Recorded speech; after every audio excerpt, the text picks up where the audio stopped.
Tu vas bien? Ça va et toi? Merci de m'inviter chez toi. Je t'en prie. Rentre. Ok.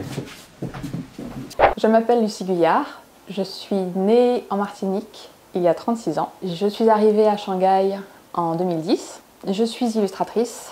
Je suis aussi connue sous le nom de La Petite Lu, que j'ai commencé il y a 6 ans. Aimé Césaire ou Moyenne? Je ne connais pas Moyenne, mais sinon Aimé Césaire, c'est toute ma scolarité en Martinique. Le zouk ou la danse du square? Le zouk quand j'étais jeune. Maintenant j'apprécie beaucoup aller dans les parcs et regarder les couples danser.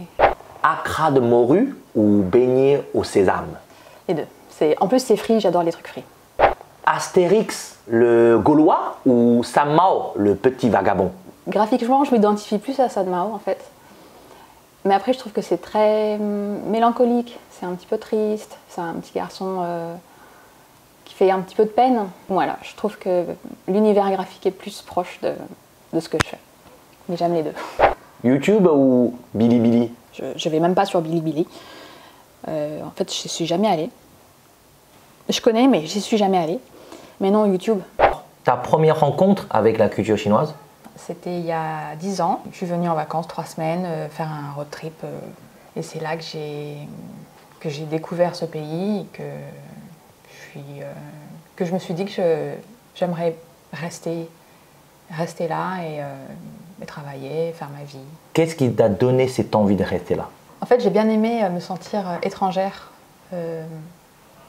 dans un pays qui n'avait rien à voir avec ma culture, mes origines. J'ai aimé ce sentiment d'être complètement différente. Mon premier mot chinois, je me rappelle que c'est lorsque je lisais le guide du retard, justement parce que j'allais faire ce voyage en Chine. Donc j'ai ouvert le livre et j'ai lu Chéché. Et à l'époque, bien sûr, j'ai prononcé Xie Xie en me disant « Ah bah, c'est facile !» Ce que tu aimes le plus en Chine et ce que tu n'aimes pas du tout en Chine? Pour moi, je ne peux pas répondre à cette question. Parce que ça fait trop longtemps que je vis ici maintenant. Du coup, c'est devenu ma vie, j'ai mes habitudes, ma famille. Du coup, je peux pas répondre. Par contre, il y a plein de choses que je n'aime pas. Je n'aime pas prendre le métro. J'ai fait un post là-dessus. J'aime pas quand les gens se mettent tous devant la porte quand je sors, surtout quand j'ai la poussette de mon bébé. J'aime pas quand ils finissent pas leurs assiettes au restaurant. Ça aussi, j'ai fait un post là-dessus. Une fois où tu t'es senti ridicule en Chine? En fait, le ridicule n'existe pas en Chine. Je peux sortir avec mes pantoufles ou avec mon pyjama, ça m'est arrivé. Personne ne m'a regardé de travers. Peut-être quand je parle chinois, là, je me sens ridicule, mais c'est tout. La scène la plus insensée que tu as vue en Chine? Une fois où je suis allée chez une amie qui m'avait invitée à manger une galette des rois et un hot pot. Et quand je suis arrivée, il y avait la galette sur la table. Du coup, je me dis, mince, j'ai raté le hot pot. Parce que pour moi, le dessert, c'est à la fin. Et là, elle me dit, non, t'inquiète pas, le hot pot, on va le manger après la galette. Et là, je me suis dit, mais non, tu peux pas faire ça. Pour moi, c'était insensé. Qu'est-ce qui te manque le plus de Chine quand tu es à l'étranger? Je suis passée pour une accro au téléphone, mais c'est WeChat. WeChat, c'est trop bien. Parce qu'on peut payer, on peut prendre le taxi, on peut commander tout ce qu'on veut. Du coup, que je sois même en France ou ailleurs, c'est WeChat. Ton plat préféré chinois? C'est le Seti Kao Fu. Et ça a l'air pas bon du tout. Je me rappelle parce que ma soeur est venue me voir une fois et j'avais commandé ça au restaurant. Elle a même pas voulu essayer. Ça ressemble à une éponge. Il y a des champignons noirs, des cacahuètes et tout ça est mélangé avec une sauce marron. Du coup, c'est vrai que ça n'a pas l'air très appétissant, mais c'est super bon. Mon lieu préféré en Chine, ça va être hyper cliché, mais j'adore la Grande Muraille de Chine. Parce que j'y suis allée la première fois que je suis venue en Chine.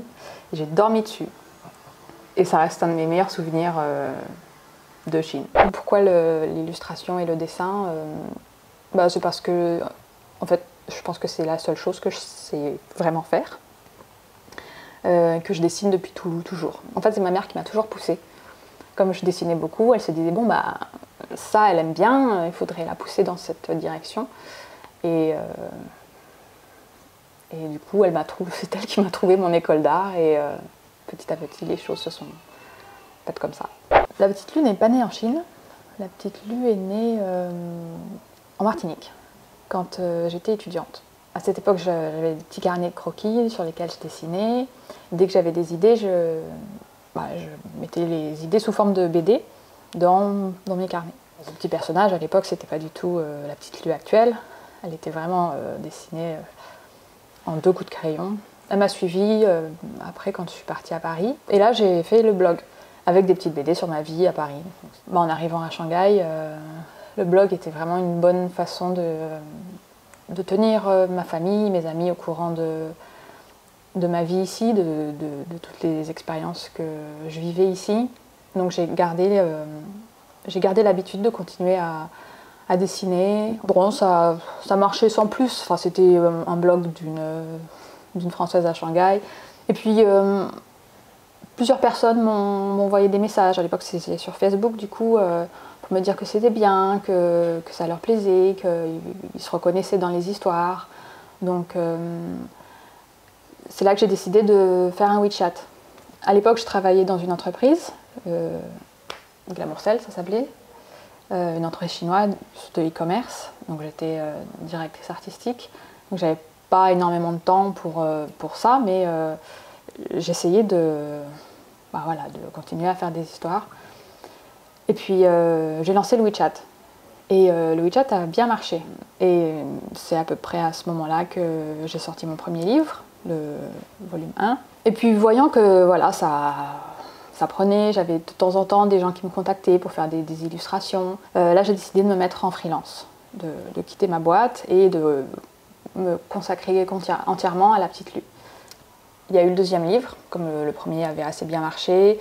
Les gens me le redemandaient, donc je me suis dit bon, je vais en faire un second. Et puis là, je me suis vraiment focalisée sur la petite Lue, faire des produits dérivés, faire des partenariats. Le WeChat, en tout cas, est devenu une sorte de plateforme pour moi qui me permettait de faire ma propre publicité. De parler d'autres marques qui m'approchaient pour parler d'elles. Par rapport à mon WeChat, la majorité des followers sont chinois. Je pense que c'est des jeunes femmes chinoises. Beaucoup sont francophones ou s'intéressent beaucoup à la culture française. Il y a beaucoup de Français aussi, mais c'est pas la majorité. Enfin, de toute façon, j'essaie toujours de m'adresser aux deux, dans les histoires. Et puis c'est ça qui est intéressant avec le dessin, c'est que ça parle à tout le monde, on s'en fout de la langue qu'on parle. Un dessin, c'est un dessin, on y est sensible, c'est pas sa culture ou son pays qui va faire qu'on est sensible ou pas. Je crois que le post qui a le plus plu, c'est le post qu'on a fait avec France Élysée sur les types de Français, les 10 types de Français qu'il y a à Shanghai. Celui-là, il avait vraiment marché. J'ai pas fait les 10 types de Chinois, c'est une piste. Je sais pas où je serai dans 2, 4, 5, 10 ans. Mais bon, une chose est sûre, c'est que la Chine fera toujours partie de ma vie. D'abord, avec tout ce qui s'est passé avec la petite Lue, c'est là qu'elle a vraiment grossi. Mon bébé est né à Shanghai, c'est ici que je me suis mariée, c'est ici que j'ai rencontré mon mari. Il y a une énorme partie de moi qui fait partie de Shanghai et de la Chine du coup.